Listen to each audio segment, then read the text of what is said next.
धरती से चांद की दूरी लगभग 3,84,400 किलोमीटर है। पृथ्वी से चांद तक पहुंचने में सबसे कम समय 4 दिन अमेरिका को लगा है। वहीं अगर हम चंद्रयान के रास्ते से चांद पर जाते हैं तो लगभग 40 दिन का समय लगेगा। अगर ये मानकर चले कि हम अमेरिकी स्पेसक्राफ्ट में बैठकर चांद पर जा रहे हैं तो हमें वहां पहुंचने में 4 दिन का समय लगेगा। 4 दिन बाद हम चांद की जमीन पर होंगे। चांद की जमीन पर उतरने के बाद जो हमें सबसे पहले दिखेगा वो है चांद की जमीन। आपको चांद की जमीन उबड़ खाबड़ नजर आएगी।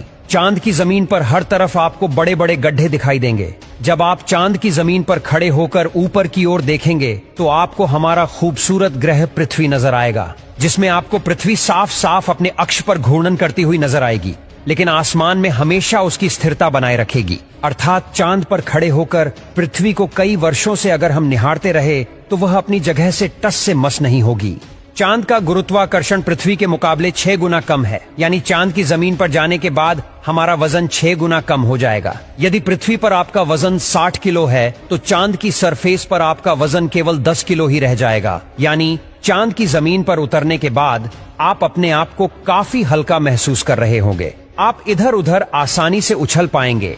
इसी कारण नील आर्मस्ट्रांग जब चांद पर चल रहे थे तब उछल उछल कर चल रहे थे, क्योंकि चांद पर पृथ्वी की तरह चल पाना संभव नहीं है। चांद की सतह पर नील आर्मस्ट्रांग और उनके साथियों के कदमों के निशान आज भी मौजूद है, क्योंकि वहां पर हवा न होने की वजह से वह निशान मिटा नहीं है। फिर थोड़ा चलने के बाद जब आप चांद पर इधर उधर देखोगे तो आपको बहुत सारा कचरा पेपर, बहुत सारे क्षतिग्रस्त सैटेलाइट और बैग्जा मिलेंगे। ये सारा कचरा हम इंसान ने ही फैलाया है। ये कचरा इतना ज्यादा है कि 5 ट्रक भर सकते हैं। चांद पर कचरा और ये पेपर अंतरिक्ष यात्रियों ने फेंके थे, जिसमें उनकी मानव मूत्र और उल्टियां है। अब आप चांद की जमीन पर खड़े हैं तो आपको सबसे ज्यादा खतरा आसमानी मौत का है। चांद का गुरुत्वाकर्षण कम होने की वजह से इसके पास कोई भी वायुमंडल मौजूद नहीं है।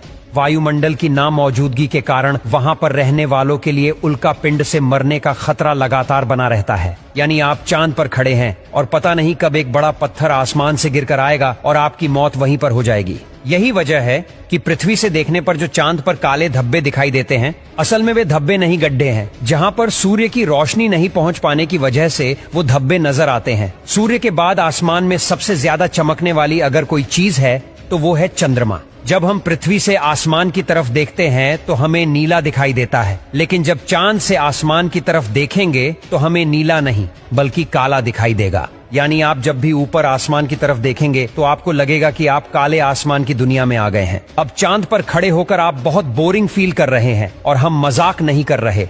अमेरिकी अंतरिक्ष एजेंसी नासा ने वर्ल्ड रिकॉर्ड में अपना नाम दर्ज करवाते हुए चांद पर वाईफाई की सुविधा उपलब्ध करा दी है, जो कि 3 MBPS तक इंटरनेट स्पीड देता है। यानी आप आराम से चांद पर इंटरनेट चलाकर अपना एंटरटेनमेंट कर सकते हैं। अब आपका मन कर रहा है इंटरनेट तो बहुत हुआ, अब चांद से मैं पृथ्वी पर अपने घर फोन करके बात करता हूँ। आपने फोन मिलाया, फोन लग भी गया, लेकिन ये क्या आप बोल रहे हैं, लेकिन आपकी आवाज मुंह से बाहर नहीं आ रही है। जी हाँ, ये सच है। चांद पर आप कितना भी जोर से चिल्ला लें, आपकी आवाज मुंह से बाहर नहीं आएगी। धरती पर वायु की हमेशा हर जगह उपस्थिति रहती है, लेकिन चंद्रमा का अपना कोई वायुमंडल नहीं है, इसलिए वहां पर ध्वनि तरंगों का संचरण सामान्य रूप से संभव नहीं है। यदि आप चंद्रमा पर किसी को पुकार कर बुलाना चाहेंगे तो उस तक आपकी आवाज नहीं पहुंच पाएगी।